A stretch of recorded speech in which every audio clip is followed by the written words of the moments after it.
Hey, what's up, everybody? Welcome to Head to Head, a Star Wars show. We're glad you could join us on a Monday night. So it looks like The Mandalorian, even though season 2 is done, we've got the making of season 2 in the form of the gallery, and it's coming to you right now. You're listening to Head, a Star Wars podcast. Two fans, two generations, all things Star Wars begins now. All right, hello, everybody. I'm Eric Vansel. And I'm Daryl Sanders. And we're your hosts for this show. So remember, if you guys like what you see, don't forget to hit that like button. And definitely, if you want to subscribe to our channel for more content, smash that subscribe button. So it looks like we've got The Mandalorian Season 2, even though it's come to an end, and you and I both enjoyed it a lot. Sure. It's looking like they actually put out this special, the gallery, like they did last year. But I've noticed that the difference this time is that it was one episode. Like, they didn't do the multiple episodes that they usually do. Yeah, that, and they also left out a big key part to it as well, which I was really hoping they would get into, but they didn't. Yeah, but you know what's funny about that? And I know what you're talking about. You're talking about the Luke Skywalker scene. Basically, I think the reason why they didn't do that was because there was an article that recently came out. Oh, man. I keep wanting to think it's like Entertainment Weekly. It was something. It was like you know how like you're looking up Google and stuff like that, and they have all those news stories. They basically were saying that they were trying to keep that whole Luke Skywalker thing such a huge secret that they didn't even have a documentary crew on there. Like, they did it with the minimal staff that they could do it. So that's the reason why it is glaringly, obviously missing from the gallery. Because that was one of the things, too, that I thought. Now, I read that article actually before I saw the gallery, because remember when we were doing this show Friday and we were talking about it, I remember both of us were saying, yeah, you know what, we're going to check it out. This time we're going to watch it maybe like the night before we do the show or something, because what so often happens is that, you get, like you and I both sometimes will get, really jammed up or whatever. And then we're about to do the show on something. And it's like, oh man, I haven't had time to watch it yet. Or that really famous one where, we decided to do a thing on a book and neither one of us really read it or whatever. It's like, okay, well, whatever. But it was one of those things that I thought it was really different. I actually liked the way they handled this, because the first season, I thought it was necessary where they did multiple episodes, because you're actually talking about how the whole series developed and what happened and how it came to be. Whereas with this one, The Mandalorian's already been established. You don't really need to go into, how did the whole series come about and everything like that. And I don't know about you, and of course, I'm sure we're going to get into this a little bit, but I thought it was really cool that they actually sort of went episode by episode and director by director. And then with each episode, they actually interviewed every director and they talked about it, and they sort of gave us the episodes basically in chronological order. I thought that was actually really clever. Yeah, I mean, I thought it was really cool how they kind of bounced around. I mean, I still kind of missed that whole round table thing. I thought that was really a nice touch. Yeah. But I do kind of like, the whole experience of seeing them in the element of the show that they're directing, and then they're able to kind of go off to like a side room and kind of just really kind of explain like their vision and kind of talk about it.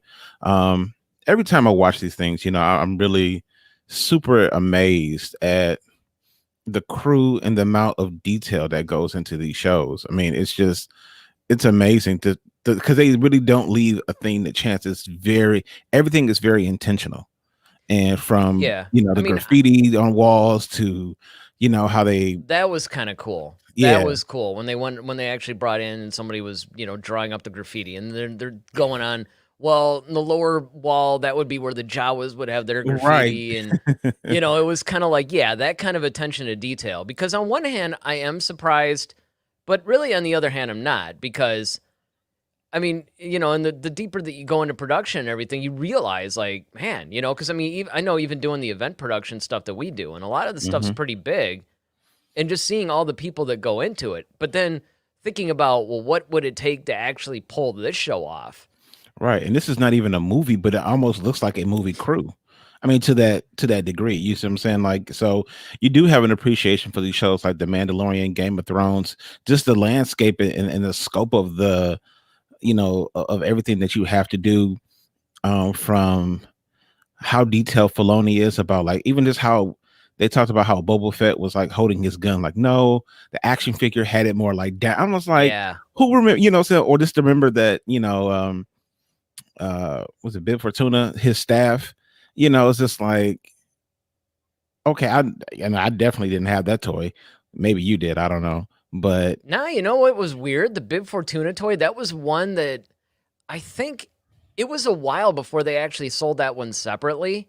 Like, I think it came with Jabba's Palace playset or something like that, or it was something like that. But yeah, that was one that I never, and that's another thing too. It's like there's a lot of people when they were, I mean, not to get off on a whole, but then again, it does kind of fit in because I thought it was really funny when, who was it that was using the action figures almost as like oh yeah, that was the hilarious. previs?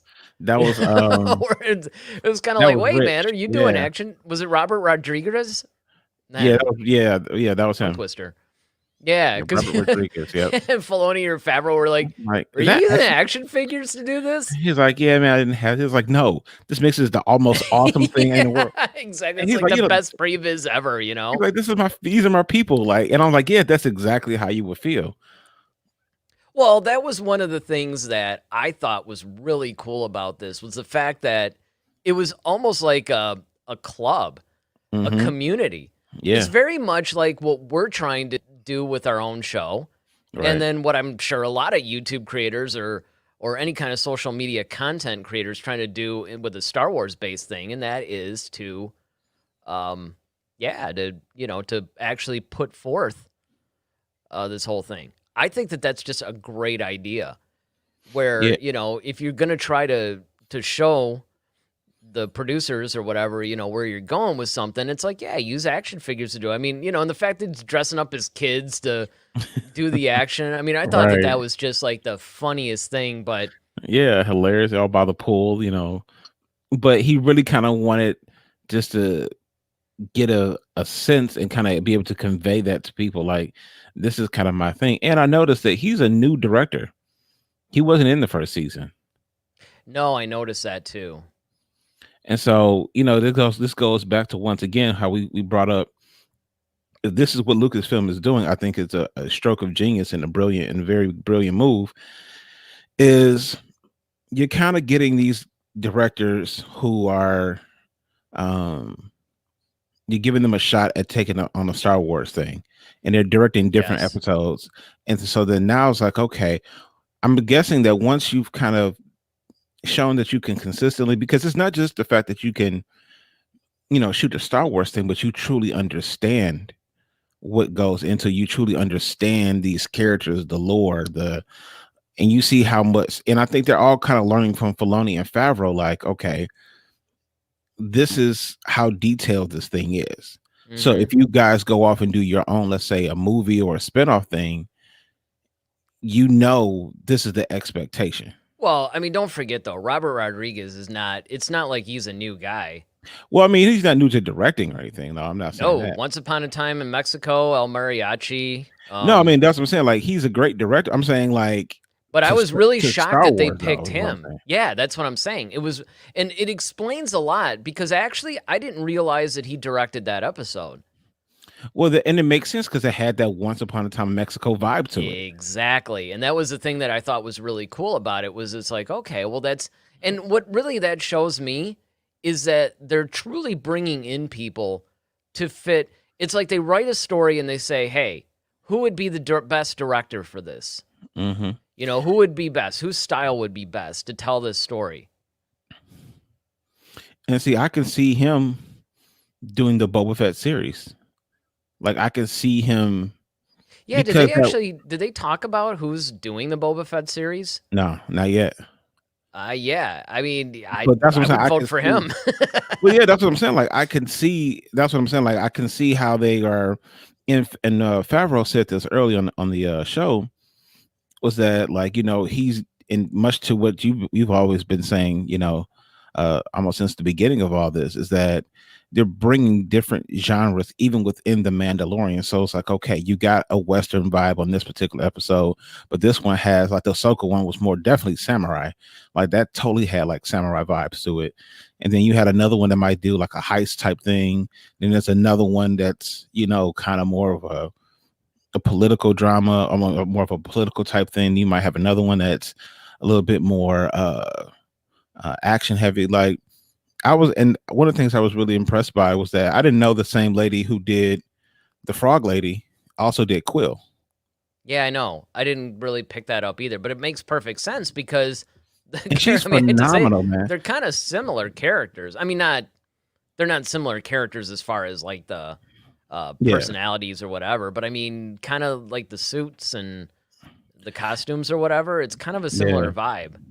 Well, the thing is too, though, is that what I love is the fact that you have that particular, I think her name is like Misty something, but she really did bring a lot to that Frog Lady character, because she couldn't speak English, but like her body language, even like how she kind of walked like a mom with that whole tank on her back, and she kind of had that motherly kind of walk. It was just kind of like, like, wow, saying like this lady really like embodies these different characters. But as Quill, it was a completely different setup, and it's just like you would never know that they would have. And that's what we mean when we were giving those tributes to Jeremy Bullock, or David Prowse. Yeah, so that's what we're talking about. Like, you could give that type of performance, and people are really invested. They believe it. Well, and don't forget, the granddaddy of them all, which would be Frank Oz, and his whole bringing Yoda life with his puppeteering and then his voice, and you eventually forget that this is a puppet. I mean, it's like Yoda's another character in the movie, no different than Harrison Ford's Han Solo or something like that, and it's like, it's really cool. Like Warwick Davis or something like that. Like, you almost think that's.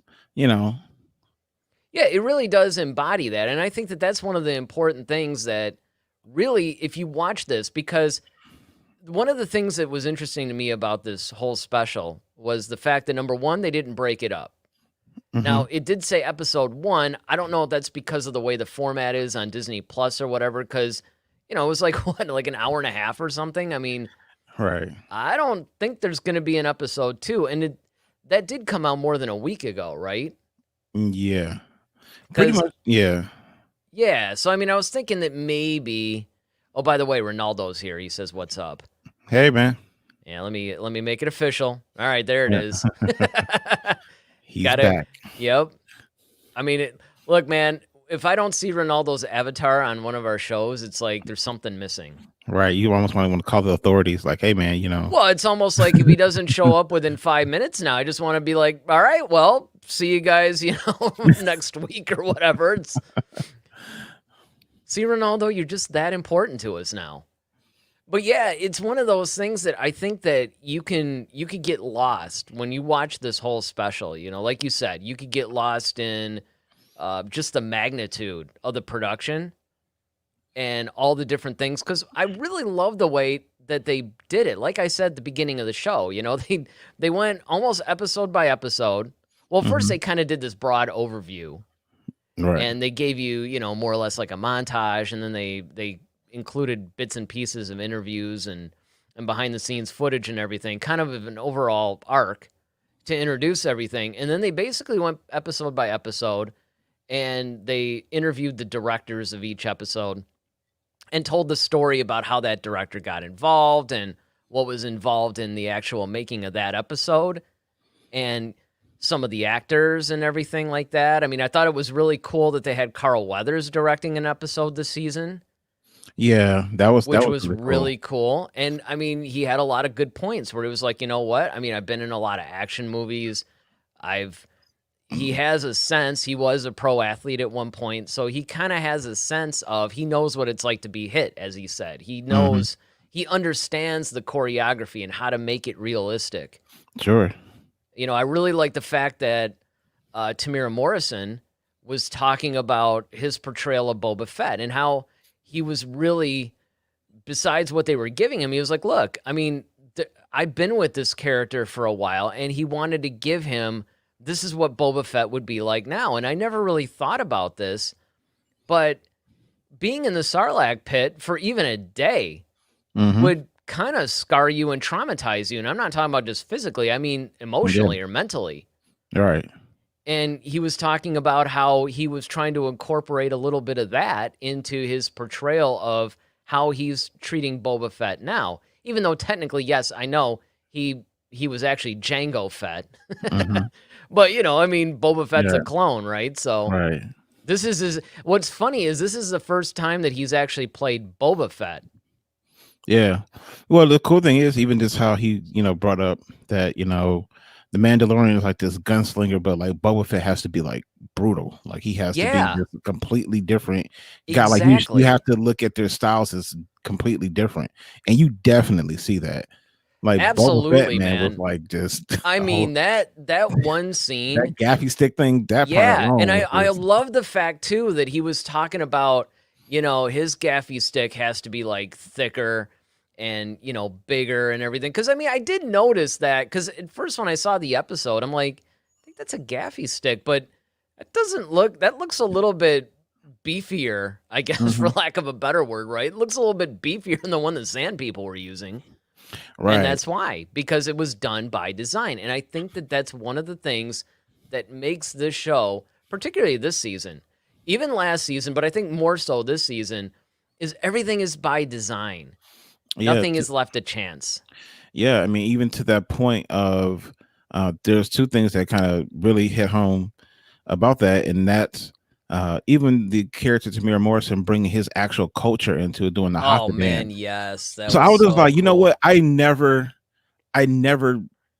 thought about that, and I was just like, wow. Well, first of all, I didn't even know he was of that descent. First of all, and then second of all, like I'm like, okay, wow, he does the Haka dance. So that's a really, you know, I've seen it, you know, done, of course, multiple times, and it's one of those things. It's kind of like capoeira, where in some ways it's kind of a war dance, but then it's also kind of a offshoot of a fighting style too. So that was really cool. And then when they brought up the whole crate dragon thing, because this stuff that you didn't even know, like, okay, well, he kind of projects these sound waves to move the sand around so he can kind of swim through the thing. And I was just like we didn't know that, we didn't get that from the show. We just, unless you read the book or something like that, you might know that, but you really didn't. What's funny is you didn't catch that. Favreau and Filoni are probably the guys that Lucas used to make fun of. Probably. You know, they're that type of fan. The one where like, George Lucas even just be like, dude, you know, it's a movie, guys. I mean, really, who cares? You know, but they do. And that's, I think, one of the reasons why this show is so successful is because they get it. They understand the fan mentality, even if you don't support every decision that they make. You know, it's one of those things that I think that it's a testament to fandom that you have these two creators who care so deeply about the source material. I care. Yeah, drunk 3PO says I care. Yeah, and that's it. We all do. I mean, let's face it. Look, when I was a kid playing with action figures, you know, when these movies were basically in theaters, I'm talking about the original trilogy. It's like I was one of those guys that, you know, people would try. I used to hate playing with other kids because they weren't doing it right. You know, I mean, even as a little kid, man, I mean, it was kind of like I was trying to be really accurate with the portrayal of the characters and being true to what they would actually do, rather than just imagine some crazy thing that you never. Just, you know, like Han Solo comes up with a force field. Like, when have you ever seen that? Exactly, right. You know, and it's like, I mean, I remember I used to have all kinds of weird things. Like, I actually had the large size figures that were 12 inches. And they had this large size R2-D2, and you can actually like open the little back hatch, and it had like these little plastic tray things that were supposed to be the fans, or not the fans, the plans. But what was weird was I had this thing where I had like, because I had my little Yoda figure, and I actually put him inside of that little thing, and it was kind of like they had somehow made something to where they enlarged R2D2 as a weapon against, the Empire. I mean, I don't know why they would do that, but hey, that's the figure I had. That's what I was going with. And I had Yoda controlling him through the Force. But even though it was a little bit outlandish in a way, it was still true, though, to the way the characters would act. Let me get this thing on Ronaldo. He says, I loved how Robert Rodriguez developed the scene of Boba Fett's fight with his children and playing with toys. Yeah. Yeah, you must have missed the part when we were talking about that earlier, because that was one of the things that we thought was hilarious, and basically Favreau and Filoni were like, that's the best previs ever, and again, it was kind of like a community thing. That was something that a lot of creators or whatever would probably look down on, but those guys are like, no, this is what we want. And I think that that's what's really important. I think that it's really important. I can't actually overstate the importance of the fact that these guys are like us. I mean, they're as obsessive about this stuff as us, maybe even more so. Oh yeah, I mean, like I say, it is not just Favreau and Filoni. That's the other thing. You got like even the like we talked about earlier with the graffiti artist. Why isn't there any graffiti? Why? And then of course it has to be in layers. And thinking about the Jawas being so short, you have the previous guys thinking about the crate dragon. It's like, okay, well, maybe it gets more limbs as it gets older. And so I'm like, we're not thinking about that. We're just, but they go to that nth degree, because there's going to be some fan who wants to know more about them, and they want to give them that. And that's the stuff that's like, okay, you don't want to just settle for like, oh, it's just a crate dragon, the end. No, I really want to know, okay, well, what does a crate dragon eat? Where did it come from? How does it move through the sand?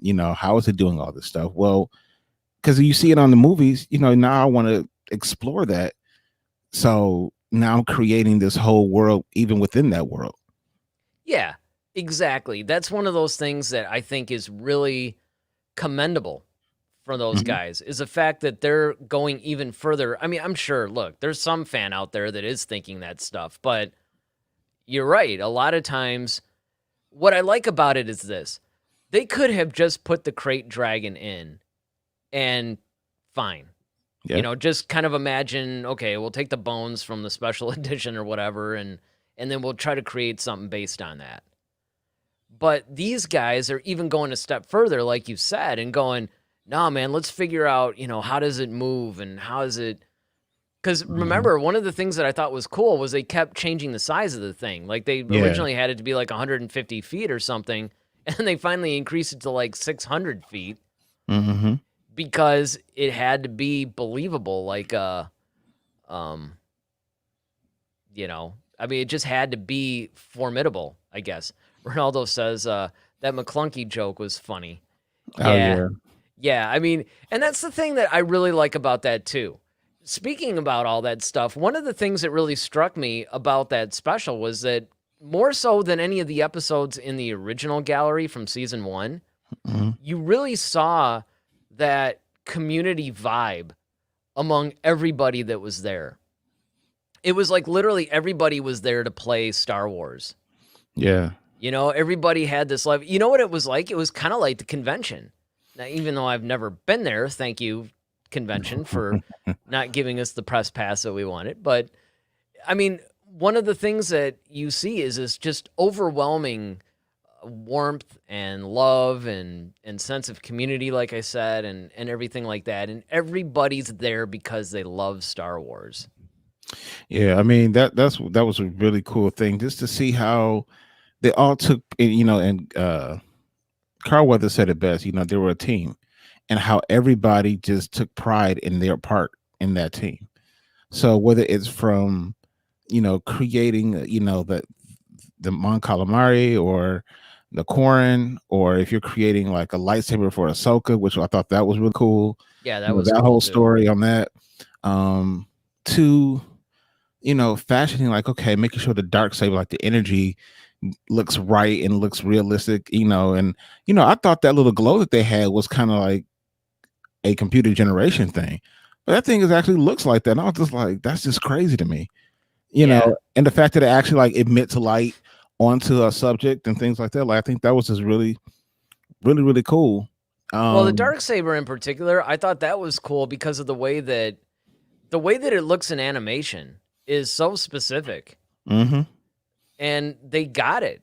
And I'm just Yeah. sitting there thinking to myself, like, how long would it take a visual effects artist to really get Just this thing, and the little nuances, because they really honestly could have given us a reasonable version of it, and I think mhm, most people would have been fine. But it's just like the attention to detail with Ahsoka too. Not just her mhm. lightsaber, but her actual costume. I mean, she literally looked like the animated Ahsoka just jumped into live action. Just like Bo-Katan too. Yeah, yeah, Bo-Katan too. In fact, I was really shocked about Yeah, that. Bo-Katan looked. I mean, that was even better than Ahsoka to me. I mean, just as far as the look is concerned. Um, the other thing though, I really did like was uh the it was crap. What was it? It just left me that quick. What? Um, Obviously, you loved it quite a bit. I did. Oh, the whole Slave One. Like we actually got a chance to get into Slave One and see Yeah. how that thing, like the whole. I always call it the shoe because it looks like a giant shoe to me. But okay, you start off laying on your back, and then as you come up, like you're like face forward, and how it's propelled and everything like that. But you see that whole mechanism on the inside of it though, as it's shifting in the volume, and I'm just like, wow, just to create that whole inside look, like where did you even get that from?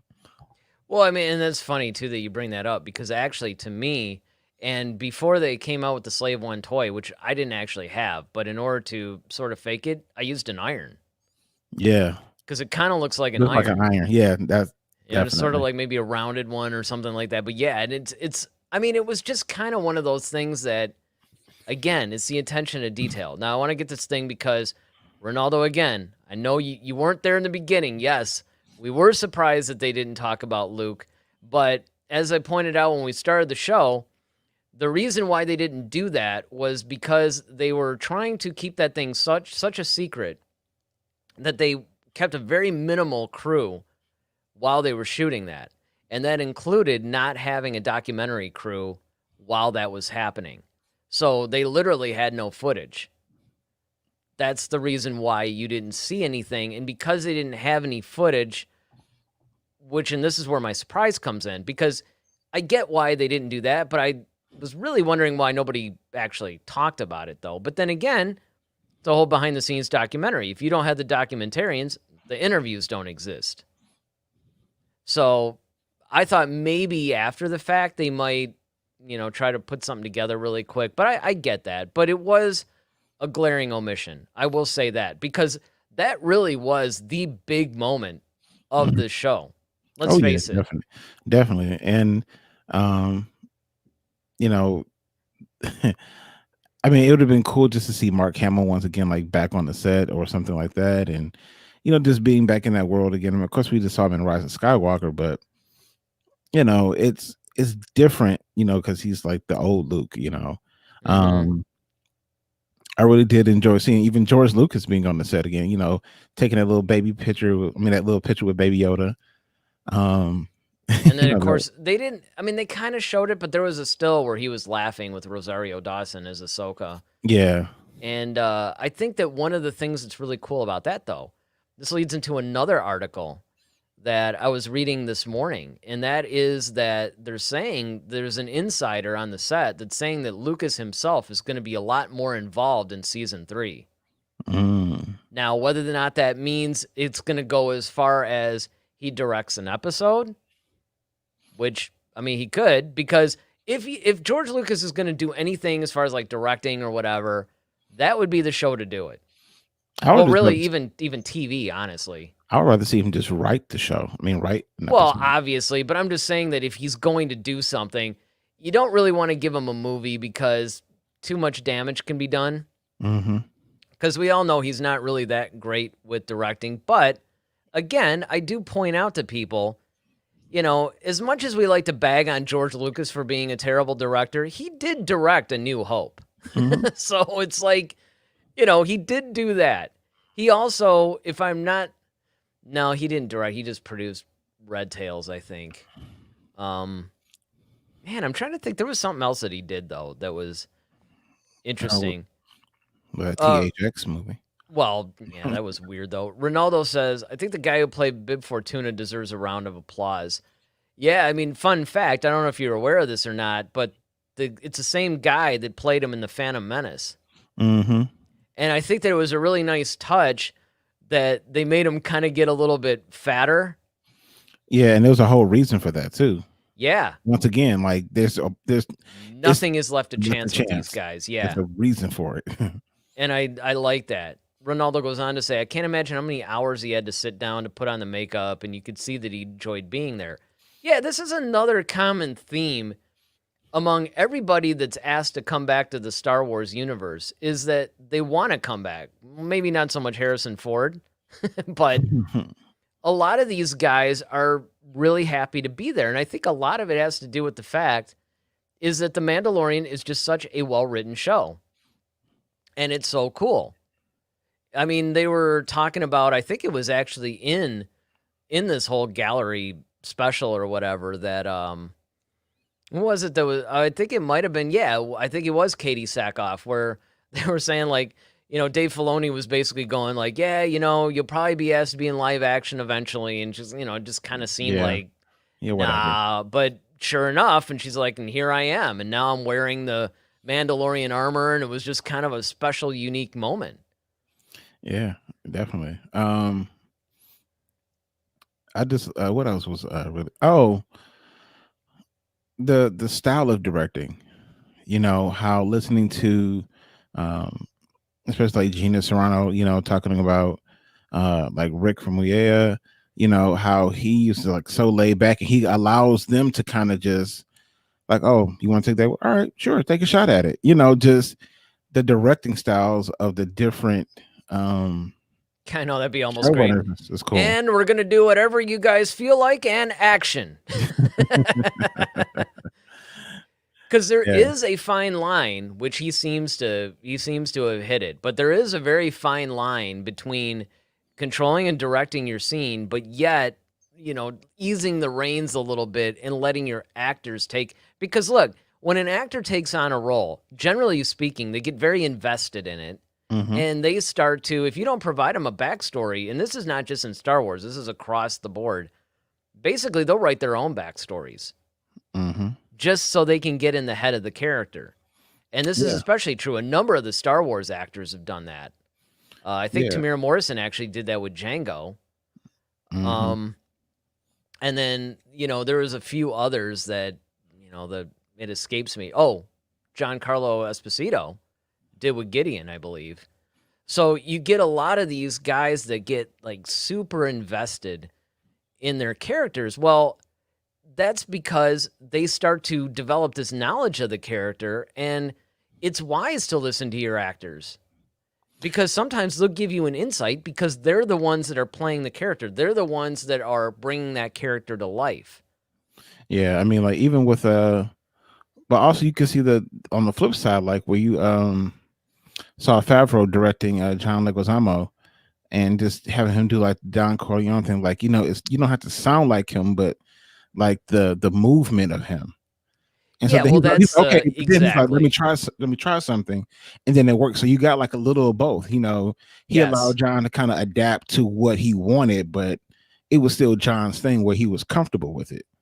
Right, and that was basically the thing, is because, again, the job of the director, besides setting the stage of everything and getting it, the main job of the director actually is to direct the actors to bring life to this story in the way that it's supposed to be. Because a lot of times what a director will do, too, is they'll let the actor do it a couple of different ways. Like the director will have maybe like 2 or 3 versions of the same scene, and then maybe for another take, they might let the actors, okay, now do it the way that you would want to do it. Or improv, improv. Not necessarily an improv, but I mean just like kind of a, putting an emphasis on certain lines or maybe changing up the voice. But basically, it's kind of like up to the actor. It's the actor's choice. Like, okay, I know you have some ideas on this character too. Go ahead. Let's hear what it is that you want, and let's see what happens, because sometimes the magic happens. It's no different than the infamous Harrison Ford "I know" line, where he was basically like, he was supposed to say "I love you too," and he was just like, Han wouldn't say that. And so he improvised that line, and then everybody saw it and was like, oh, yeah, totally. We got to keep that. Now, imagine if he had just towed the line and was like, well, okay, this is what the line says, or, this is what I'm going to do. And, it would have been a completely different movie at that point. Just one scene. Yeah, definitely. And so I think that that's important. Ronaldo also says, "Hi, man, you're hitting all the points that we we had hit earlier." He said it was very special to see Lucas holding Grogu. Yeah, that was actually kind of a touching moment. We mentioned it, but we didn't really talk about it. Yeah, I mean, I think with that, it's kind of in a weird way, it's kind of like a life cycle. Like he brought us Yoda, but then like they're bringing him Grogu. You know what I mean? So it's kind of a weird. And I love how they say, well, this is your great, great, great grandfather, So I thought that was hilarious. Yeah, I mean, it was definitely cool. I mean, and it was heartwarming and it was touching. And I really like the fact that they don't treat Lucas like a pariah. Like, I sometimes get the sense that they have done in the saga films. I mean, that was kind of a sore spot for him too. So it wasn't like he was really trying to be involved in those. And he did. I mean, let's face it, he did actually come in and try to do what he could with the Rise of Skywalker. But still, again, it's almost like The Mandalorian belongs to the fans. And I can't help but think that that's one of the main reasons why the show works so well. Speaking of which, what did you think about them calling it Huckleberry Season 2? Yeah, that was, it's funny how when they come up with all these weird code names and stuff like that. I was recently watching some documentary or whatever where there was a actress that was in Friday the 13th Part 7. Or no, Part 6. And then she was reading for some movie that had, like some code name, and she was kind of like, is this a Friday the 13th movie? And they're kind of like, well, being all coy about it, like, well, maybe, why? She was like, and it was Friday the 13th Part 7. And she was like, well, you guys know I was actually in the last movie, right? And she was kind of like, and then when they found that out, they're like, oh, and then of course the audition, they politely parted ways. But those are the kinds of things that I think is really cool, is that a lot of times the actors don't actually know what they're reading for. A lot of times people think these code names are out there just to fool fans or spectators or whatever. So they don't know what they're actually shooting. Because, you call somebody Huckleberry Season 2 or whatever, people are like, oh, okay, I don't care about this. You say it's a Mandalorian, suddenly you got a huge audience. But a lot of times, it's even to throw off the actors, not because they're trying to be all confusing or whatever, but it's because they want a more pure performance. Right. It's like, look, we want you to just take this character, bring that character to life. Now, obviously, by the time they're hired for the job or whatever, they know what movie they're doing. But for the auditions, a lot of times, they just want the purity of that performance. And so that's why a lot of times these code names will even, like, the actors don't even know what they're auditioning for. And that happened on a couple of Star Wars productions. Yeah, definitely. That's why I thought it was really hilarious, when you're seeing like, all right, because they open the thing up, like, all right, welcome to Huckleberry Season 2. And I'm like, oh, really? But it's it's so funny because right at first you're like going for the remote, like I did click on the gallery, right? I mean, but they're in the volume. I don't understand. Yeah, right. Yeah, he's like, what's this? Oh man, is there another one that they're coming out with? I mean, it's who's Huckleberry, right? But that is a good point, though, is that the fact that I thought that was really funny. Ronaldo's got another question. Were you surprised how many times Pedro Pascal was seen in the suit? I hope you haven't talked about this yet. No, we haven't. We haven't. And he goes on to say, I thought he had only been in the suit the last 2 episodes. Apparently he was in more than 2. Okay, so here's what happened. In season 1, he was only in the suit for like maybe 2 episodes. And not even the whole episode, really. one of the things that they had said when season 2 was coming out was that he was actually going to be in the suit probably 80% of the time. Because there is a stunt double, which of course they also feature in this too. Yeah, they actually have 2 of them. Right, they do. Mm-hmm. And actually, if I'm not mistaken, I think that they're for different types of scenes. Yeah, like one is more so for like your hand-to-hand weapons combat. The other one is more so for like the gunslinger pistol kind of stuff. Yeah. So they basically have a couple of different stunt players that they use, which is true. But one of the main things that they were talking about for this season was that he was going to be in the suit more. Now, am I surprised by that? I don't know about you. I wasn't really too surprised, but I was in a way, only because sometimes, they'll say things like that, but then it's not like it necessarily comes. Plus, it's like, okay, you're going to be in the suit more in season 2. It's like, well, that could be, okay, now you're in like 4 One more. episodes, Right. right? I mean, technically it's more, so I don't know. But I was actually kind of surprised that he was in there as much. And the other thing too, if I remember, he was actually involved in some other production during season 1, and he was only available on certain days. Yeah, because he was in Wonder Woman. Well, yeah, I don't know. That wasn't the production though, but I'm sure that didn't help matters much. Mm-hmm. Because the shooting schedule for that. Because remember when season 1 came out, which was like a year ago, October, it had already been shot. So it was whatever, like 2 years ago he was doing. I remember it was some kind of a thing too, because it's always hilarious to me how like these actors are in these different things, and you're like, okay, dude, you're like in the Mandalorian. Why are you doing this piddly little, whatever? I mean, it's usually it's not even anything that sounds remotely cool, it's, I mean, I'm sure maybe from an actor's perspective, they're all like, oh, but you don't understand, this part's really juicy and it's great to get into or whatever. And it's like, yeah, but there's like 12 people that are interested in this. You're in the Mandalorian. It would seem to me like, I don't know, maybe Star Wars. Like, I could understand if he was still shooting Game of Thrones or something. Well, I also think that it's one of those things because they're always looking for other types of jobs, and so maybe this role in this, although it's kind of small and piddly, it allows him to show his range. Like, okay, well, I'm trying to get these types of roles too, and I need something to kind of show people that I can do this. So yeah, I mean, I get that's that. not going to cause a lot of damage, That is true. There is also a lot of times where they will take on roles more so one, they don't get typecast, and two, they can show a range. It's almost like resume building. Mm-hmm.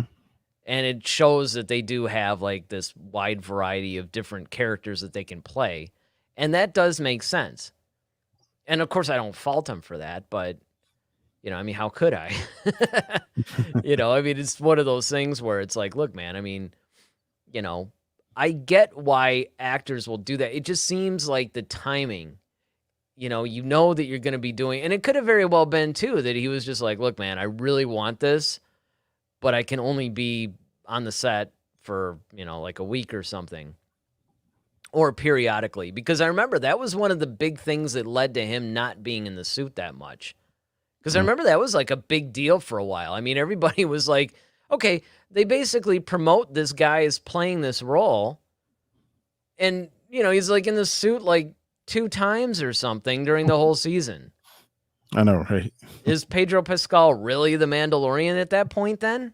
Right. I definitely get it. So I have a question for you and Drunk 3PO and Ronaldo and everyone else who may be watching and listening. So now that season 2 is wrapped up,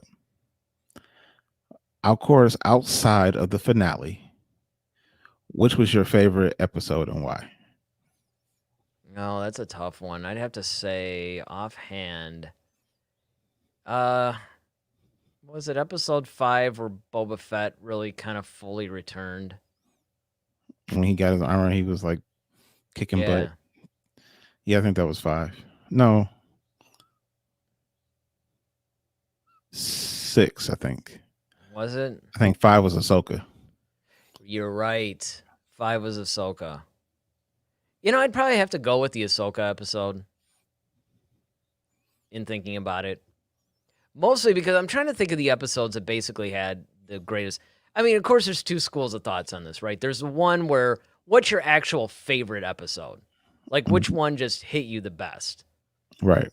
And then you go and you go, well, all right, what was really the best episode? But it's really hard to pick either one of those because there are so many outstanding moments in this season. And I mean, big. I mean, you could argue that the first episode was probably the best episode. Mm-hmm. Because it was really a microcosm of everything that makes The Mandalorian great. I mean, I could tell you that episode 2 was probably my least favorite. But then episode 3 comes in, and, you know, to me, I look at episodes 2 and 3 as one big episode. I think it's unfair to take episode 2 on its own, even though it's fair game. I mean, it was an episode that was released, but it's kind of that continuing plot where this was the second time you meet. This is the time. Episode 3 is where you meet Bo-Katan. Yeah, and that's one of the reasons why it puts a little bit of a different spin on 2. 2 is almost like just a really giant introduction. Mm-hmm. Yeah. Now, Ronaldo says that for me, it would be episode 3, the one with Bo-Katan. That's the one where I sort of go back and forth on. But hey, another one is the one where they brought Bill Burr. Yeah. But I mean, I'm trying to think of his character's name. Migs. Yeah. Because that episode really was a well done episode. Because in not only with Bill Burr's character, but then also Mando himself, you had a couple of really emotional moments going on. I mean, you had some serious, like, Emmy Award winning drama going on where it wasn't really a Star Wars movie. It was like two people that were experiencing these emotions based on the situation at hand. You know what I'm saying? It's like you had, Mando, when he actually took his helmet off, that was a big thing. That was the first time. And that just showed, like, hey, he really cares about Grogu. Right. You know, he was willing to, it's kind of like, okay, this is the only way I could save him. I had to lay my creed down, basically. Yeah, I mean, and that was a really, really big moment. And you can argue that, okay, in episode 8, it kind of repeats itself. And maybe it even has more weight because now he's taking it off in front of, like, Luke Skywalker and Bo-Katan and, you know, Gideon and all these guys, like all the, you know, Cara Dune and all the main characters or whatever. But really, I think the bigger impact is in that Bill Burr episode because that's basically where he's coming to terms with, wow, this is more than just an asset that I'm watching over. Yeah. Well, you also... It's like my kid. Well, yeah. And the other thing, too, is that how Bill Burr kind of explained to him, like, that this was going to almost kind of... He kind of foreshadowed what was going to happen. Because he was telling, you know, he was on that ride there. He was basically telling him, like, you know, so why don't you take the helmet off? And he's like, well, you wouldn't understand. It's a whole part of my creed thing. He's like, well, look, man, you know, we all have rules and we all have things that we say we won't do. But until you're in a situation basically where you are left with no choice, you know, are you willing to put it down for the greater good? Like, are you willing to do what needs to be done? And, you know, that's how he felt about when he left the Empire, you know, so I think that was kind of really poignant. And so then that comes to fruition a little bit later when he's now faced with the whole thing of having to remove his helmet just to use that terminal. Right. So basically, Ronaldo is saying it's funny that Peyton Reed directed the most hated episode and the most loved episode. Yeah, I thought that was funny too. And then we have a Facebook user. So remember, if you're on Facebook and you're watching on the Facebook groups, you have to like accept some little. There's like some little thing in the description of the event or whatever where you basically have to accept StreamYard as a authorized application or something for it to display the name. But yeah, actually, this is a good point that this Facebook user brings up is he finally understood that there is another way. Because that was one of the things that was introduced to him in episode 3 where he's meeting all these Mandalorians. And, he's kind of like freaking out because they just start all ripping off their helmets and stuff. And he's all like, well, you're not real. And then she's kind of like, oh, you're one of those guys. You're one of those people, And right away, he's kind of like, uh-oh. What do you mean by that? Yeah. Yeah. And I mean, he's sitting there thinking that he's upholding the honor of the Mandalorians. And he finds out that he's like part of some crazy Mandalorian cult, basically. I mean, that's kind of a rude awakening if you think about it. So that was very poignant, and that's another reason why I could side with Ronaldo and say, hey, man, episode 3, like I said, one of the things that makes this season so good is that there's a lot of really weighty, heavy, well-done episodes. There's a lot of standouts. Season 1, it was like pretty obvious. I mean, there were some that were stronger, some that were weaker, but the standouts, for lack of a better term, really stood out. Whereas in this season, it's like there's like every other episode is a standout, basically. 1, 3, 5, and then even like 6, which I think was the Bill Burr episode. Yeah. That was really heavy. And then of course you have 7 and 8 leading into naturally like the huge finale. I mean, one could argue that really the final episode was really the weightiest of them all, but you can't dismiss the fact that you had to have what happened in these other extremely important episodes in order to have the emotional impact that you had in that final episode. All right. I think for me, I'm going to go with episode 5, Ahsoka. Yeah, I mean, I think for me, the reason why for Ahsoka is one, of course, yet again, it's like another character coming to life that we've always seen in animation. So that was really good and how it transferred well. And then just to kind of see where the way it was shot, I just love the cinematography on it. Yeah, I would say the same thing. If I had to pick one episode, that would be the one too. I thought that what's the actor's name? He basically played Michael Biehn. Michael Biehn. Yeah, I thought he was going to play that guy that Bill Burr was talking to in 6. Oh, 6? Yeah, in 6. When they were having that whole conversation at the table. Oh, yeah, the guy he eventually shot. Yeah, because that guy was. I actually want to see more of him. Yeah, like, I know. Officer, just because of his pompous, he's kind of like his loyalist kind of attitude towards the thing. I just really would have loved to see what he was like more. Well, but they've got a gazillion TV shows being produced. I mean, I know we might see him again. It's kind of like, look, he'll probably have his own series. I mean, that's just kind of the way that it's been going on. CD Moore joins us. Chris. He says definitely episode 5. Mm-hmm, okay, so we're all kind of holding out episode 5. Ronaldo's saying 3, but look, again, I mean, hey, look, you like what you like or whatever, but one of the things that I think is interesting is even if you want to say what's the best episode, you'd really be hard pressed to decide between like say 3, 5, and 8.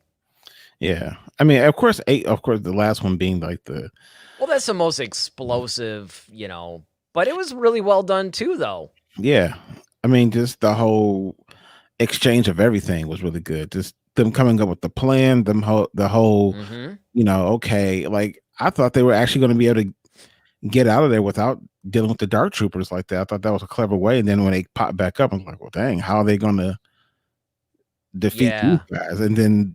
Well, it was a stroke of genius. It was a stroke of genius that they actually show you. They foreshadow this by saying, like, okay, look at how tough it is just to beat one of these things. Mm-hmm. I thought it was great that they put a little fight scene in because it was interesting how it was only the one that got out, right? That he was able to trap the other ones, and he had to fight one. Right. And we're not really used to seeing anything that formidable in Star Wars, really. Because usually whatever they throw at any of the protagonists can generally beat. Now, with a little difficulty, but I mean, he was throwing everything he had at that thing, and it just was not relenting. And he finally, Best car steel, man. yeah, I mean, he was lucky that he had it. And I mean, naturally, that was also to show the audience when Luke goes through there and he's just slicing these things up like butter and throwing them around with the Force and crushing them and all this stuff. It's like, oh, now you're actually framing contextually how strong Luke is at this point. Yeah. And I thought that was another great way, instead of doing it in a very expository, okay, we're going to tell you type of a thing, they actually show you, and they're doing this all through context. They're showing you, okay, here's how hard it is to beat one. Now imagine fighting like 100 of these things. Well, now you see. And that really puts things into context. Another thing that I thought was bad, and I know this is going to be one of your things, is that it's just too bad they didn't have more Moff Gideon in this season. Yeah. I really wanted more of him, but I think we're going to get a lot of him in 3. Well, that's the thing. I think that on one hand, it's one of those things that you want more of him, almost like in the way you even wanted more Boba Fett. But if you got more of him, it wouldn't have served the story. And in fact, it might have taken away from it. It also would have taken away from his menace and the fact that you don't see him that much, I think, is actually what makes him more fearful. Well, yeah, I mean, don't get me wrong. It's like, you fear what you don't understand or you don't see, really. But I think the whole thing with Gideon, though, I think it's just just how intelligent, how smart he is, how strategic he is. I just love that aspect about him. And I would just like to see him kind of command more and just do some things different. I just want to see that aspect a little bit more. But yeah, like the whole vibe of 8 was really cool because he already kind of had it all figured out. He's like, okay, Bo-Katan's probably on the bridge. He's probably killed everybody. Like, he just pretty much just like laid it all out for the Mandalorian. Yeah, like a checklist. And he was doing it so casually. Yeah. Yeah. And then it's just like, okay, and he has the saber, over Grogu. And but then, like, I like the fact that even in the gallery they talked about how he's not a swordsman. Like, that's not his thing, but he just feels powerful because he has this thing. Right. And he's just hacking away at, he's just full of rage. That was the thing that I thought was cool that they did point out in the gallery that I forgot to mention. And that was that, yeah, he's not really a swordsman, but because he has this weapon, he feels powerful with it. And that's really cool. Let's get to some of these chats here. Ronaldo says, I have another question. If the other series are as good as Mandalorian, and if Lucasfilm announced that through these series they would remake the sequels, would you agree with that? He goes on to say, I don't want them to, but if they all had this quality, I could change my mind.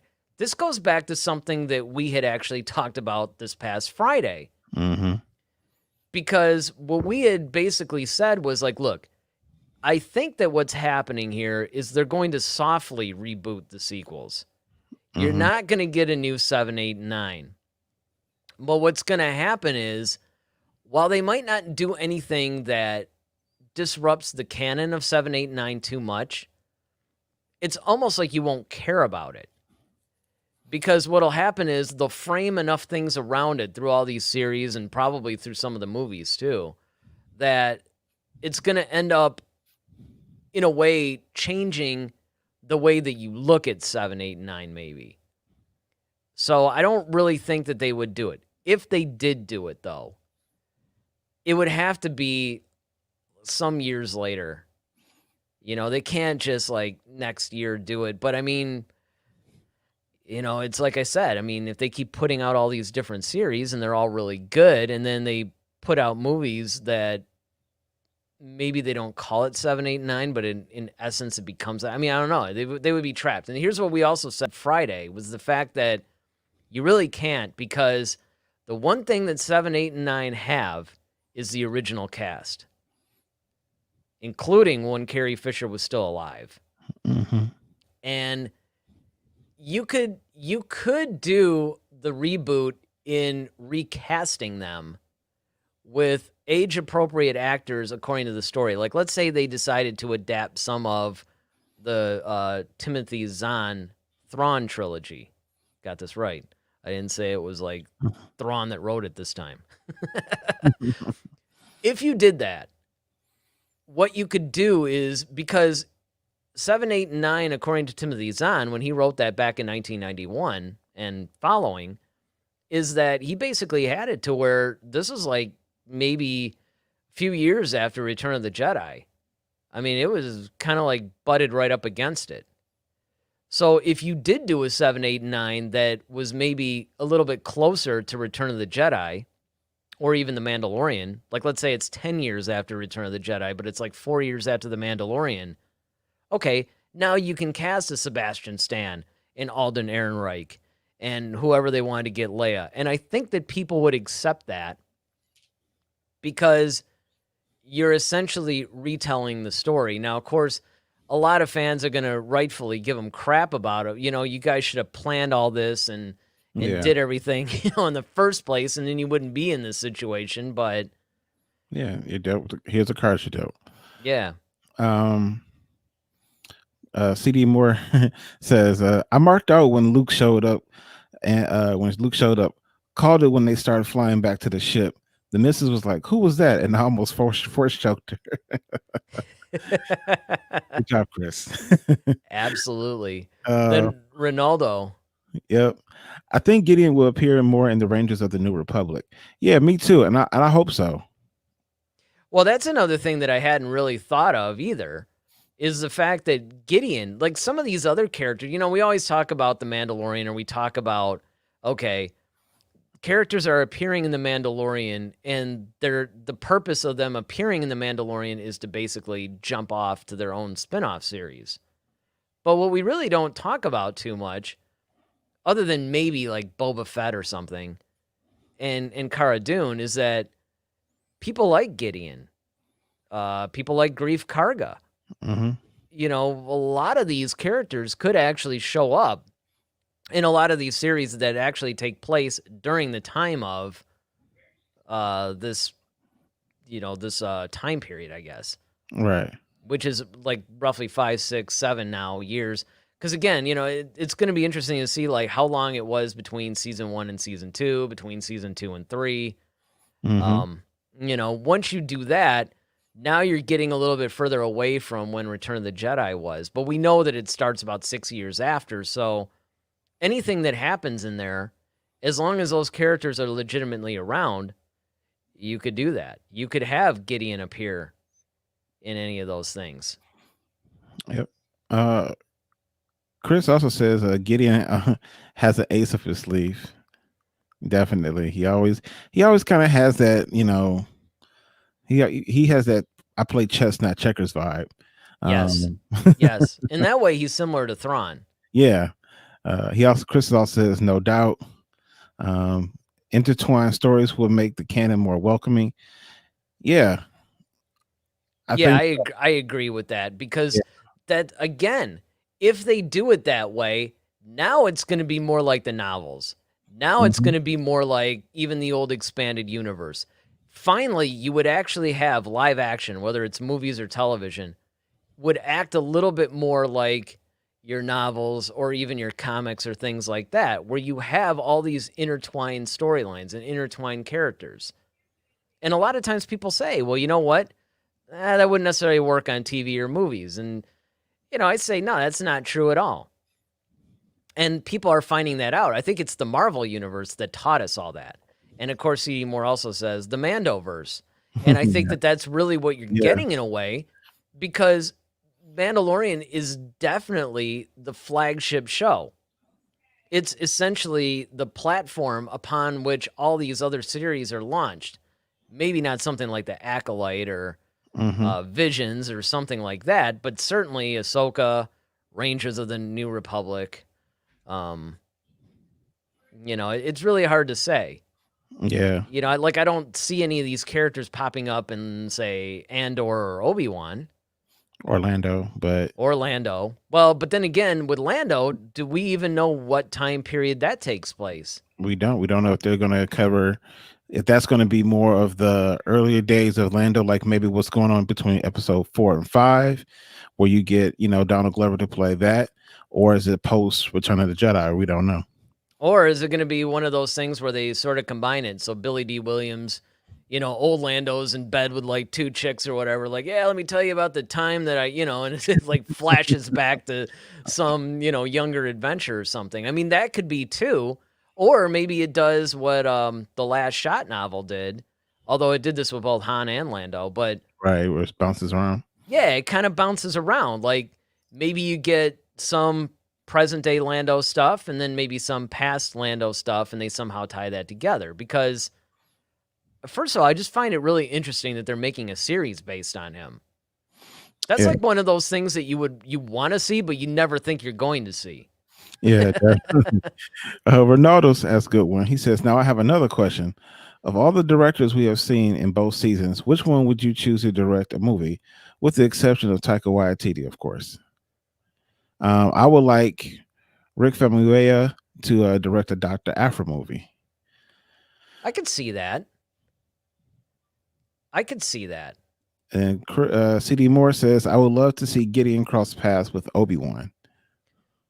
That would be interesting, but I don't think that could. Well, it could happen because he was around. He yeah, definitely he was around, and I mean, it just makes me wonder. I guess it would really depend in totality. We need to know more about Gideon's character and where he sort of fit. I can understand why Chris would say that, because it's like with Gideon's position in the ISB, which is pretty much like the Empire CIA, you kind of have during that time period. I mean, of course, you would have to de-age Gideon though, if you're going to do that. But well, you could get away with it just by dyeing his hair black or something. I mean, it's not like he looks that old. Well, yeah, he does age relatively well, but you could also de-age him very much the way Samuel L. Jackson was de-aged for Captain Marvel.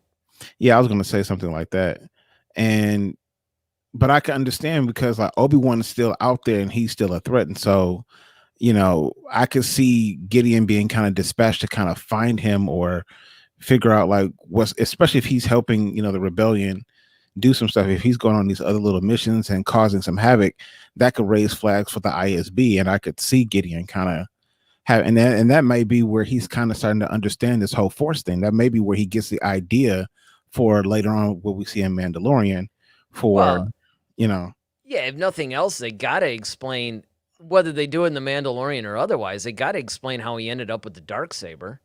I mean, that's kind of a big deal. I mean, it's a lot of times I think the more casual fans will gloss over it, but any of those hardcore ones that have followed all the shows or whatever, like, no, you don't understand. This is a real thing here. I mean, they can't just, everybody's whining about how we don't know how Boba Fett got out of the Sarlacc pit. I'm like, you know what? I can hang with that for now. I want to see how Gideon got the Darksaber.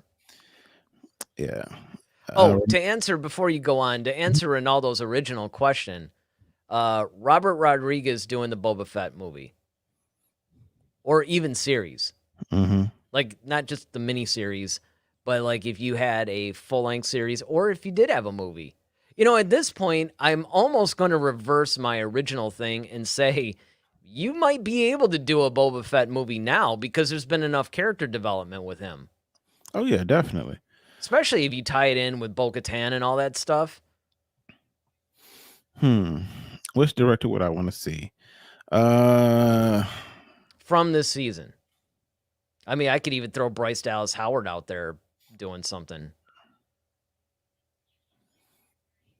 I want Filoni to give me a Skywalker movie. That's interesting. That's also an interesting choice. Give me Luke. And you'd want Filoni to do that, huh? Yep. Not just write it, but actually direct it. Yep. Because I think with somebody like him, you have to have somebody who truly understands everything. Who's better than him? Yeah, I could see that. especially like we always talked about the original characters or the original trilogy. You know, those, I think that's why everybody was so upset about how Luke was handled, how everything is, because you have somebody who's not really a Star Wars guy like that directing that with Ryan Johnson. Not like a JJ. Like if JJ would have done that one, I probably would have been okay. Because I think JJ would have given us what we wanted because he's the true fan. But you know, you putting that, and it never really dawned on me, but like you put like one of the most important people in this whole thing that everybody wants to see to a person who really is not that. I mean, I'm not saying he doesn't like Star Wars. Of course, he likes Star Wars. No, he's actually a pretty big fan of it. But I mean, and that's why I think a lot of people were thinking that everything would be cool. Remember, before The Last Jedi actually came out, everybody was trumping on how this is going to probably be the best Star Wars movie ever. And it'll probably beat Empire Strikes Back and all kinds of stuff. And then, well, yeah, I felt that way just because of his pedigree with his other movies. Sure, but he's also a pretty big Star Wars fan. Now, the difference is that unfortunately, he was putting, well, you can't really say this is wrong. It just didn't work in this instance. He was putting his filmmaker hat on before his fan hat. Or in the fact that the other part about that is that he actually wrote Last Jedi. See, I think if somebody actually wrote the story and he just directed, it might have been gone better. Yeah, I could see that. CD Moore also says, I would love to see Gideon cross paths with Obi-Wan. That would actually be a pretty interesting thing. And again, it could work depending on Gideon's backstory. You have to figure out, was he actually in the Clone Wars at all? Did he serve the Republic? Did he, was he part of that hierarchy? And because, I mean, obviously Tarkin was. Mm-hmm. We know that. We've seen that. Tarkin actually served in the Clone Wars. And, it wasn't like these guys were all separatists and then, no, they were part of the legitimate government. That's one of the things that we'd been saying on why the Empire was accepted so broadly, is because to the average citizen of the universe, it was basically like, oh, well, the Republic basically are now the Empire. Okay, cool. Mm-hmm. So it is possible. Ronaldo says maybe Gideon could appear in the Cassian Andor series. Oh, I love this. Everybody's like, yes, now Gideon could appear in the Ewok village. We're going to have Gideon sightings. He's going to be like the Elvis Presley of... like Gideon on a shelf, at Christmas time. Right, exactly. It's like, where's the latest thing? I thought I spotted Gideon somewhere on Hoth. It's... He's got his own Where's Waldo book. Right. I could see the CD Moore says, I could see the Emperor sitting the ISB as opposed to sitting Vader. Definitely. Yeah, especially early on. Yeah. And especially before Vader, because you have to remember that in the early days of the Empire, Vader was actually out dealing more with like exterminating Jedi kind of thing, more like Force users, Sith kind of stuff. Whereas any kind of a governmental kind of thing would probably be carried out by, yes, the ISB. And he also says we definitely need to find out what happened to Grogu. Well, that actually brings me to and then Ronaldo says, actually, I think The Last Jedi is the closest thing to a Lucas movie in the sequels, in my opinion. And I can definitely see why you would say that, because, Lucas wasn't exactly known for making the fans all that happy. He was known for, I'm going to tell my story, and the people that like it, and the people that don't. And again, I mean, I'll reiterate this about The Last Jedi. Daryl and I have said this on, countless shows at this point that we've done, is that, yes, overall we like it. Yes, overall we've had some problems with it, because there were definitely some glaring issues about the film. Nobody's trying to whitewash that part of it. But the decisions that were made were probably more realistic. Luke's attitude, while not what everybody wanted, the ignite the green Jedi hero, essentially the end of the Mandalorian, let's say. That's what everybody wanted Luke to be in The Last Jedi and Rise of Skywalker. But our problem too was that, maybe he was disillusioned a little bit too long. There were other ways that they could have handled it. But yeah, I could see where you might think or might feel like that was the most Lucas-like movie. I would actually say maybe, well, you could say The Force Awakens, or you could definitely say Rise of Skywalker, because Lucas actually did have a hand in doctoring up some of the scenes in that. But all that said, my question, of course, to you, Daryl, since you're actually here with me, and my question to you guys who are watching us right now, and if you're watching the rebroadcast, make sure you put this in the comment section. Answer there. What do you guys think is going to happen for season 3? Where do you think season 3 is going to go? What do you think we're going to see in it? Are there any questions that might be answered?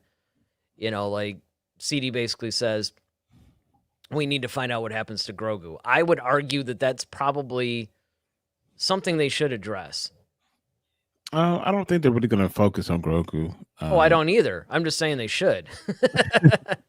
I mean, I'm not saying that they should focus on it. Let me clarify that to you first. I don't think that they should focus on him.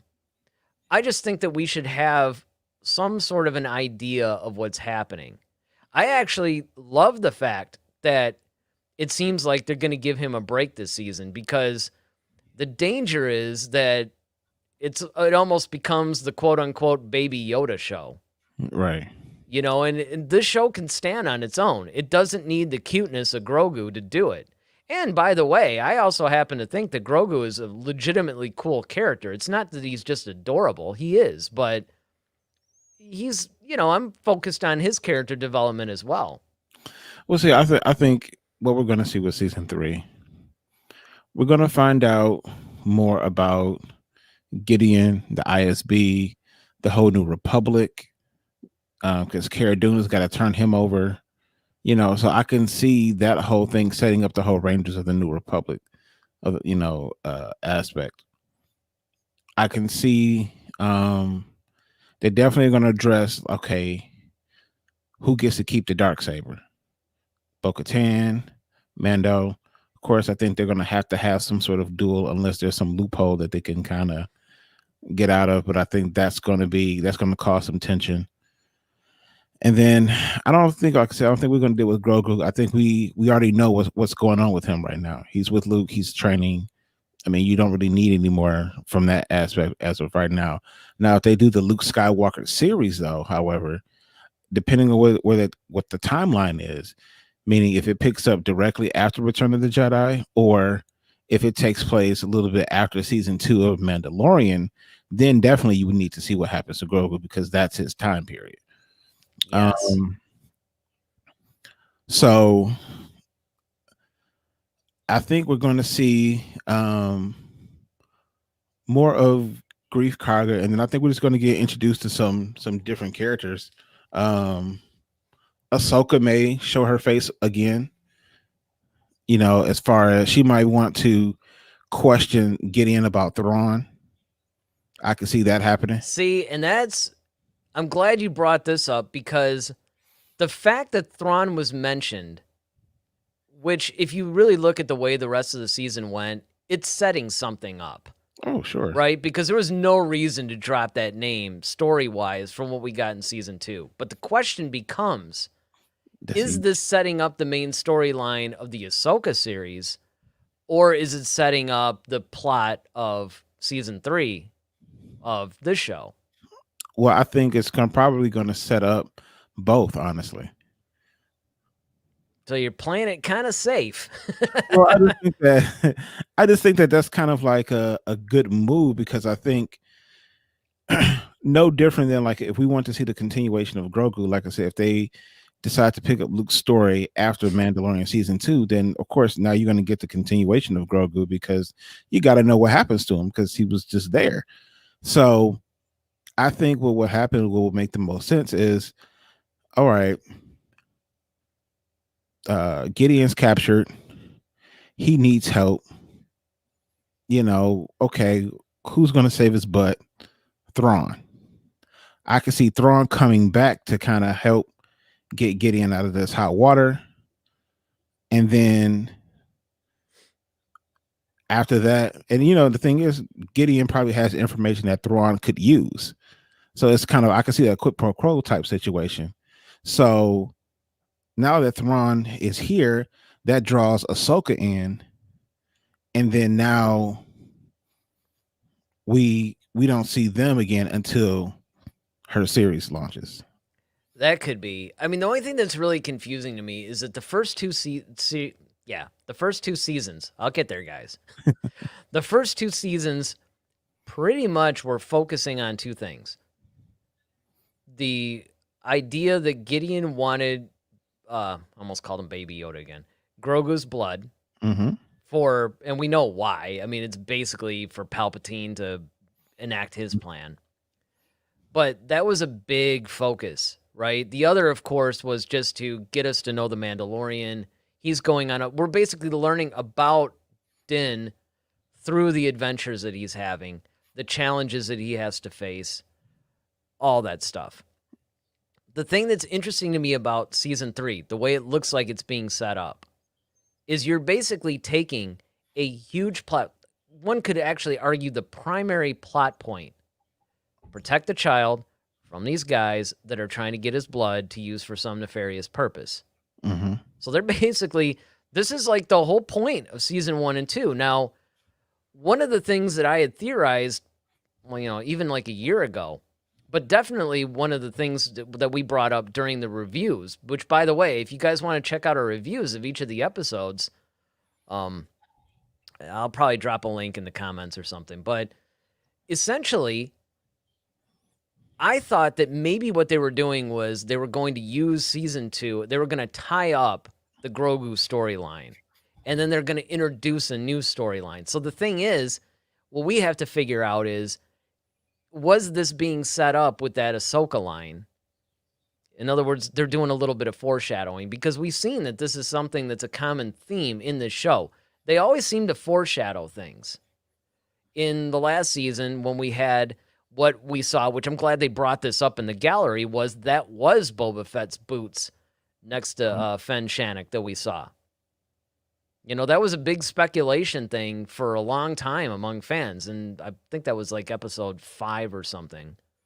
Yeah, it's funny even how even watching Filoni talk to Favreau about it. Like, no, the fans were like, "Oh no, they're trying to do this." Like, yeah, man. I mean, that was so awesome. I thought that was sweet.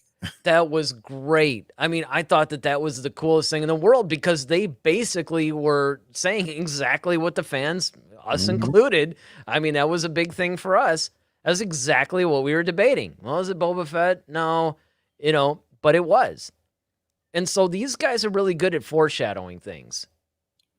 And they're playing the long game with this too. Like, when they'll do a foreshadow, they might have something in an episode of one season, and it doesn't come to fruition until a little bit later on. Because, I mean, even in season 2, episode 1, yeah, you saw Boba Fett, but it was like at the very end. It's not like he had his armor. He's just watching Din fly away, basically. Mm-hmm. So it wasn't like it was some big reveal. I mean, the only thing that you knew is like, well, okay, that's the actor that plays him. So it's either Boba Fett or it's like Rex or something. So, which one is it? Let's get to some of these chats real quick. CD Moore says, The Last Jedi did something different, which everyone complained about with The Force Awakens. Personally, I loved it, brought me back to the Empire feels. Yeah, that's something that we bring up a lot too, by the way, is the fact that it's a fine line, which, by the way, The Mandalorian seems to navigate just fine. But for some reason, especially with the movies, and maybe it's because fans look at especially the saga films a little bit differently, but you can't be too familiar like The Force Awakens. But at the same time, it still has to feel like a Star Wars film. And I think that was one of the problems with The Last Jedi. Well, see, I think the biggest thing too is that they tried to do too much in a short period of time. See, the difference between that and The Mandalorian is that you got 8 episodes to kind of get all that out.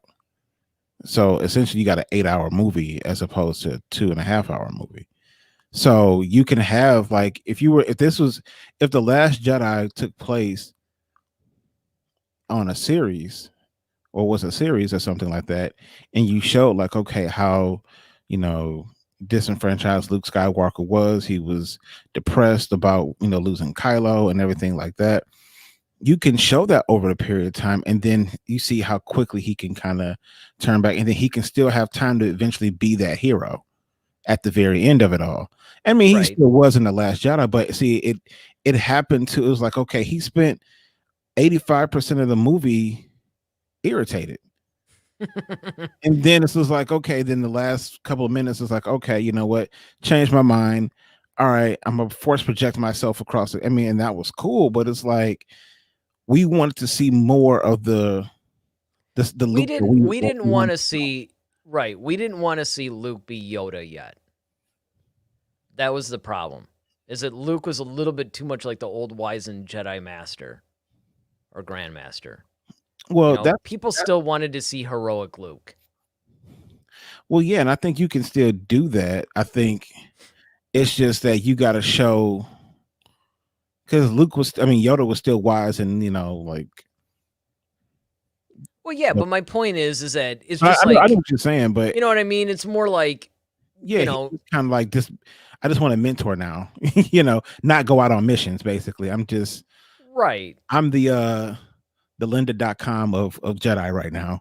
Well, here's the other thing too, and I think that this is the problem where on one hand you have all this stuff, but I don't know if necessarily putting it as a series that would have helped it maybe from a narrative perspective. But there are some glaring issues with The Last Jedi that, quite frankly, a series would have either enhanced or maybe it would have just had a negligible effect. One, the stupid Marvel humor that they were trying to put in that. I mean, those things, yeah. That was just, it just got irritating, And then, of course, Benicio del Toro's character was terrible. Mm-hmm. The Canto Bight scene was just almost unsalvageable. Unnecessary, all right. The whole movie was more like a Battlestar Galactica episode. It's basically like two ships chasing each other. It's like, then you have Maz Kanata, who was completely wasted in the thing. Again, now, you would think from that statement that I was maybe on the side of not liking the movie, but I really did. But I will say, you and I mean, we told this story a million times too. Usually after seeing a Star Wars movie, the minute that we're out those doors and we're like, yeah, man, that was great, whatever. Mm-hmm. Last Jedi, we were dead silent. We got into the car silent. We didn't say a word. We're driving down the street, didn't say a word. Like 20 minutes before we even opened our mouths. 20 minutes before we even opened our mouths. And we realized that we were kind of getting close to, where I'd have to drop you off and stuff, where it's like, okay, well, I guess we got to get this stuff out. And it's like, so, what'd you think? Like, neither one of us wanted to be the first one to say it. And it was like, for the first time ever, which is also a credit to Rian Johnson, by the way, I really had to process this film. Yeah. I really didn't know how I felt about it. I was kind of like, okay, I can't say that I didn't like it, but I guess it just shook up my expectations so much I really didn't know how to react to the thing. Right. Let's see. Ronaldo also says, I think there will be a dispute over who gets the Darksaber, like a Mandalorian Civil War. And Chris, CD Moore pretty much says the same thing. What wasn't addressed is the Mandos that are still out in the universe. I smell a Civil War. Yeah, let me just comment very quickly on that one. One of the things that you and I both said, I don't remember if it was Friday or maybe it was the last Mandalorian review we did, but there was definitely a thing that we thought that maybe the Book of Boba Fett's going to set up. And that is that the Mandalorian Season 3 is primarily going to focus on Bo-Katan and possibly, I would say Boba Fett, but I'm not so sure because it seems like Boba is trying to be more like the criminal empire kind of guy, like almost like the next Jabba the Hutt, apparently. But that doesn't necessarily mean that he's not trying to position himself to be the next ruler of Mandalore either. Mm-hmm. So that's true. I think that we could actually be looking at, hey, it's the whole Mandalorian. I mean, the show's called The Mandalorian, right? So Why not deal with Mandalore and the power struggle and maybe what's Din's role in it. Bo-Katan obviously wants to get her old position back. That's actually, I get that. Definitely. Let's see. Chris, CD Moore actually says, after being in the military, I totally understand old man Luke. F it all. Well, and here's the thing too. We actually said that was one of the things that we thought was cool and very realistic. Sure. Is the fact that, once you study enough of the Jedi and stuff like that, it's kind of like, okay, you see the weaknesses, basically the chinks in the armor, so to speak. Mm-hmm. But the problem is that it could have been handled differently. I think that could have satisfied fans both ways. He also says he had shades of Kriya from Knights of the Old Republic too. It's funny because I did play Knights of the Old Republic too, but for some reason that storyline just did not, and most of the fans felt the same way. It just wasn't as good as the original one. And so consequently, I don't remember a whole lot of the actual details from it. But if it is the character I'm thinking of, then I would wholeheartedly agree with that. And then Ronaldo. Yeah, I can't defend that Canto Bite thing. It was horrible. Yeah, well, and most, and to everybody's credit, look, most of the people, even the people that like the movie, everybody pretty much agrees, like, okay, here's the issues. There's very few people that, even the people that would put The Last Jedi at like their number 2 film or something, it's like, pretty much everybody understands where the weaknesses are. They understand, like, okay, I love the movie. Like, maybe it's my favorite movie of all time, but, here's some of the problems. We get that. But it's just too bad that it had to happen now and maybe not like 10 movies in. Right. Disney kind of tees it up, has a couple of home runs, and then The Last Jedi comes out. And now you got this divided fan base that, thank goodness The Mandalorian seems to be fixing it. And then, of course, CD Moore was talking about the Knights of the Old Republic. It wasn't as good as 1, but I loved turning the companions into Jedi Sith. Yeah, that was the thing. There were some definite cool story elements into.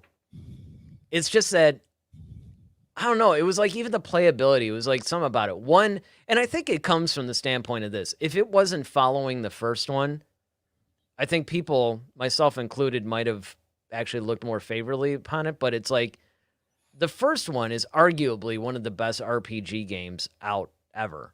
It was a phenomenal game. A lot of people that are even into gaming, it's not even necessarily because it's a Star Wars thing. They're like, this is just one of the best games. It's hard to follow that. All right. And it's interesting too, because when we're looking at all these movies and we're looking at stuff like that, you had The Force Awakens and everybody's like, hey, Star Wars is back. Okay, it's a little bit derivative, whatever. And then, of course, Rogue One comes out. And actually, a lot of people, myself included, I think that's my favorite Disney-era Star Wars film. I could go as far as to say that. Mm-hmm. And then, of course, The Last Jedi comes out. Now the fan base is divided. People like Solo, but they didn't really care enough about it. And it just wasn't enough to, it was a little bit too close to The Last Jedi. And, of course, The Mandalorian comes out, and everybody's still like, it's almost like a miracle happened. Like everybody kind of loves Star Wars again. And that's why, going to one of Ronaldo's earlier points, I really hope that all these series come out and just completely knock it out of the park. Are as good as The Mandalorian or better. That would be a dream, because if you think about it, one of the things that I like about the whole TV thing is you get more Star Wars. And the cool thing is that now these things are pretty much almost as good as the films. Mm-hmm. It's not like it used to be, where the television series is kind of the cheesified version of it, Right. CD also goes on to say, I get that Revan's story was second to none. I don't do many RPGs, but I still play it to this day. Exactly. Says, I don't care what Disney says. It's canon to me, dang it. Yeah, well, you know what? It probably is. Because Darth Revan did appear at the end of Rise of Skywalker in the form of a statue. And they had Darth Nihilist in there too, I think. So it seems like, look, all fans want Knights of the Old Republic to be canon. The problem is, what I think is going to happen is the characters will be canon, but the stories are going to be changed. I mean, that's essentially what happened to Thrawn. You know, they plucked Thrawn firmly from the expanded universe, the old expanded universe, which is now Legends, and said, okay, yes, Thrawn is canon, but guess what? Here's a story now. It's a little bit different than what you guys are used to. But I mean, season 3, I'm pretty hyped for it because one of the things that I love, and this gallery special actually cemented it, believe it or not, is that we really don't know where season 3 is going to go. Just like we didn't with 2. Well, and it also reminds me of when we heard episode 7 was coming out. It was like, wow, we really don't know where Star Wars is going to go. Mm-hmm. This is like, we thought it was going to be the only time in the world we were ever going to feel this way. Like, man, we really don't know where this is going. Because obviously when Lucas announced the prequels, okay, granted, yeah, we were getting this backstory. We were all excited to see it, but we kind of knew how it was going to end, you know? I mean, it wasn't like a big surprise. I mean, anytime Obi-Wan was in danger, I'm like, yeah, he's good. I mean, you know, even though I felt the thrill of the moment and stuff like that, it's kind of like, okay, look, I know he's going to survive. Right. But the beautiful thing about when they announced The Force Awakens was like, you have no idea. It's like a blank slate. You can go anywhere with this. And now we have the same thing. The way that they pretty much set this up, and I can understand people that still felt that there was a little bit of a cliffhanger at the end of season 2. But in a sense, it gives you some closure to this story to where now they could go anywhere with it. Yeah. CD Moore also says, Ben Solo was kind of a mix of the EU Solo children as well. Yes. Yeah, he actually really was. What's funny about it is they kind of took the whole Jason Solo thing where he becomes a Sith Lord. Cadus? Was that it? Darth Cadus? Yep. And pretty much they just, again, Disney's really good at this. They'll actually take like a lot of the EU stories and then just give them a little bit of a spin and create new characters. Like, for instance, we brought this up a lot. Kira from Solo was actually the name, although it was spelled differently, but that was the name in George Lucas's original treatment for the sequel trilogy. That was going to basically be Rey. So Disney's not above borrowing little things from pretty much its own property. All right. And it's going to be a question of what is it? Like, where are they going to go from here? And that's what I'm really looking forward to.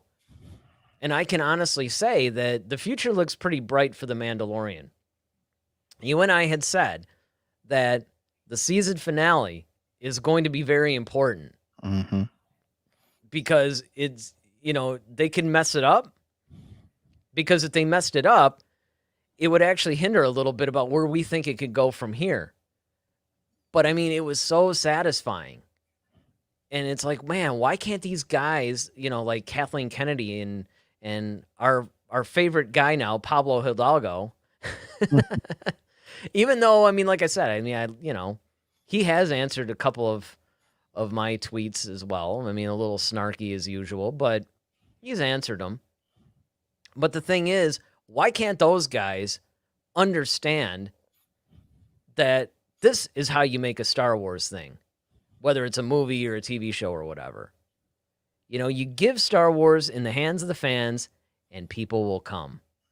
And people will probably like it.